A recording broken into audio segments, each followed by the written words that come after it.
The vice presidency used to look dramatically different than it does today. Officially, the Constitution assigned the VP only 2 jobs. The first, presiding over the Senate, where the vice president cast tie-breaking votes. The second, taking over the president's duties in the event of disability, death, or resignation. In fact, VPs originally had so few formal responsibilities that a member of the first U.S. Congress thought they should be compensated on a per diem basis.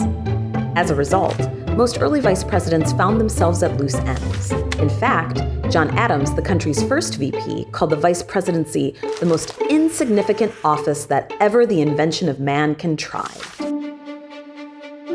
It wasn't until the 20th century that the job became something greater.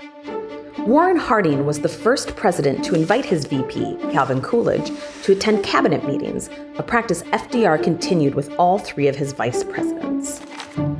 Still, President Roosevelt's last VP, Harry Truman, felt completely unprepared to assume the presidency when FDR died. For one thing, Truman had been kept totally in the dark about the Manhattan Project, the top-secret effort to create an atomic bomb. To prevent something similar from happening, Truman convinced Congress to add the vice president to the National Security Council. The next president in line, Dwight Eisenhower, also wanted to make sure his potential successor, Richard Nixon, was intimately involved in domestic and foreign policy. Vice President Nixon was invited to attend briefings alongside Ike, met with dozens of foreign leaders on his behalf, and worked on important civil rights legislation. But the biggest shift in the vice presidency came when Walter Mondale assumed the office.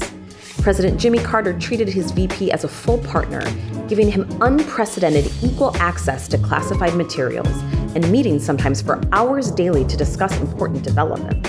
Mondale was also given symbolic evidence of the role's increased importance, a permanent office in the White House for the first time ever.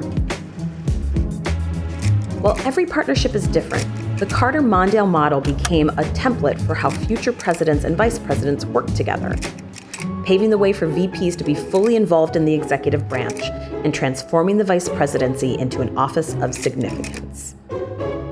To learn more, watch The American Vice President.